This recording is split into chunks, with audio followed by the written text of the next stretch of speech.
प्रधानमंत्री आवास योजना अकेले सरगुजा में, आप सोचिए, अकेले सरगुजा में 22,000 गरीब परिवारों को प्रधानमंत्री आवास योजना की चाबी दे दी गई है।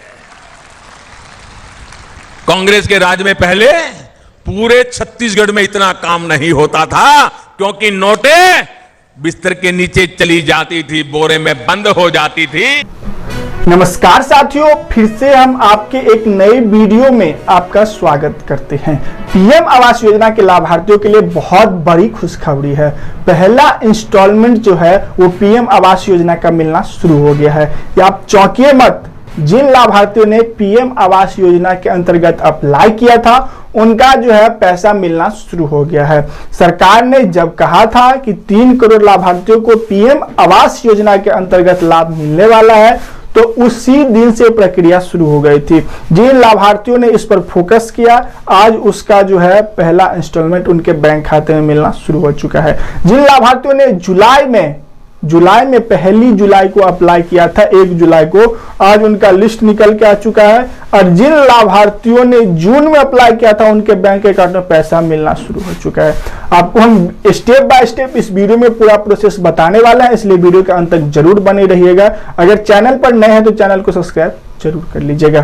पीएम आवास योजना के लाभार्थियों के लिए बहुत दिनों से बड़ी मुश्किल है कि उनको पीएम आवास योजना का पैसा नहीं मिल रहा है। ऑफलाइन में क्या प्रक्रिया थी, तो जो पीएम आवास योजना के लाभार्थी थे, जो रियल में लाभार्थी थे, जिनको घर की आवश्यकता थी, उनको घर नहीं मिल पाता था।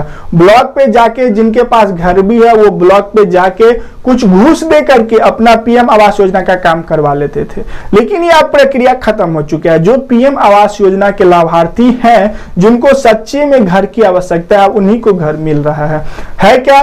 तो जो गरीब लोग हैं, जिनको घर की आवश्यकता है, उनको अब अपने पीएम आवास योजना का खुद से अप्लाई करना पड़ेगा या सीएससी सेंटर पे जाके पीएम आवास योजना का अप्लाई करवाना पड़ेगा, है क्या? तो जब आप अप्लाई करते हैं तो सरकारी विभाग के आदमी आपके घर के सर्वेक्षण करते हैं कि पीएम आवास योजना के लाभार्थी जो हैं वो सच में पीएम आवास योजना के क्राइटेरिया में आते हैं या नहीं। आपको आवेदन करने से पहले कुछ कागजात हैं, उनको जान लेना बहुत जरूरी है। जब आप पीएम आवास योजना का अप्लाई करवाने के लिए जाते हैं या खुद करते हैं, तो सबसे पहले आपको जो है आपके पास इनकम सर्टिफिकेट होना चाहिए, यानी कि आय प्रमाण पत्र। उसके बाद निवास प्रमाण पत्र, ये सब ध्यान रखिएगा। निवास प्रमाण पत्र में आपका घर देखा जाता है कि आप सच में यहीं के निवासी हैं या नहीं। और इनकम सर्टिफिकेट में आपका सालाना आमदनी 1 लाख रुपए से कम होना चाहिए। अगर आप किसी अदर कास्ट से बिलोंग करते हैं तो आपके पास कास्ट सर्टिफिकेट भी होना चाहिए, जाति प्रमाण पत्र। इन सब बातों का आपको ध्यान रखना है, तभी आपको पीएम आवास योजना में अप्लाई करना है या करवाना है। इन बातों का ध्यान रखिएगा। बहुत ऐसे सारे लाभार्थी हैं जो इन सब क्राइटेरिया डॉक्यूमेंट्स को ध्यान नहीं देते हैं और ऐसे अप्लाई कर देते हैं, तो अप्लाई करने के बाद उनका आवेदन रद्द हो जाता है और लिस्ट में भी नाम नहीं आता है। और वो हमें फिर कमेंट में करते हैं कि हाँ सर, हमने तो अप्लाई किया था लेकिन हमारा आवेदन रद्द हो चुका है, लिस्ट में भी नाम नहीं आया है। तो हम उन सभी लाभार्थियों को बता देना चाहते हैं कि आप सही से आवेदन करें, उनका क्राइटेरिया देखें। अगर आप सीएससी सेंटर पर जाते हैं तो आपको स्टेप बाय स्टेप बता देंगे कि इस समय क्या क्या चीजों की आवश्यकता पड़ती है।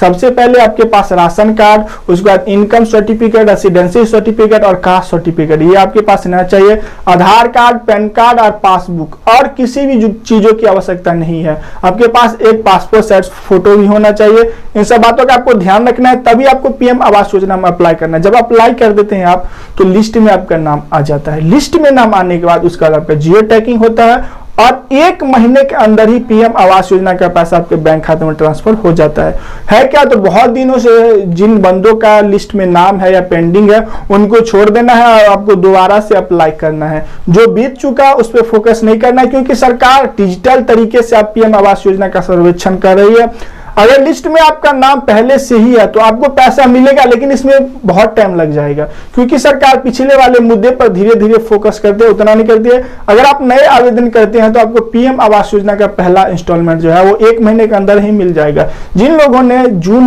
जुलाई में अप्लाई किया था उनका पहला इंस्टॉलमेंट मिलने वाला होगा, क्योंकि लिस्ट आ गया है, जियो टैगिंग होगा, उसके बाद जो है उसका पहला इंस्टॉलमेंट उनके बैंक खाते में मिल जाएगा। तो ये सारी प्रक्रिया है। अगर आप पीएम आवास योजना में अप्लाई करते हैं तो सारा प्रक्रिया आपको जान लेना है, तभी आपको पीएम आवास योजना में अप्लाई करना है। चाहे आप शहरी हो चाहे ग्रामीण हो, कोई बात नहीं है, शहरी ग्रामीण से कोई फर्क नहीं पड़ता है। गांव में रहने वाले ग्रामीण कहलाते हैं, शहर में रहने वाले शहरी। घर की आवश्यकता तो दोनों को होती है, गरीब दोनों होते हैं। तो आपको देख लेना है उसमें है क्या। तो जब अप्लाई करिएगा तो आप गांव से हैं तो ग्रामीण डालिएगा, अगर आप शहर से हैं तो शहरी डालिएगा। है क्या, तो ग्रामीण को पैसा थोड़ा कम मिलता है और शहरी को ज्यादा मिलता है। ये पहले की बात थी, लेकिन अब जो है 2.5 लाख रुपया दोनों को ही मिलता है। अब कोई बीच में भेदभाव वाला चक्कर नहीं है और आपको किसी को पैसे भी नहीं देने हैं। सारा वेरिफिकेशन सरकार विभाग के आदमी करेंगे। पहले आपको ब्लॉक पे बार बार दौड़ने की आवश्यकता थी, अब दौड़ने की आवश्यकता नहीं है या कहीं भी जाने की आवश्यकता नहीं। घर बैठे आप अप्लाई करिए और पीएम आवास योजना का लाभ लीजिए, बशर्ते आप पीएम आवास योजना के क्राइटेरिया में आते हैं। तो इस वीडियो में फिलहाल इतना ही, हमें दीजिए इजाजत, मिलते हैं अगले नेक्स्ट वीडियो में।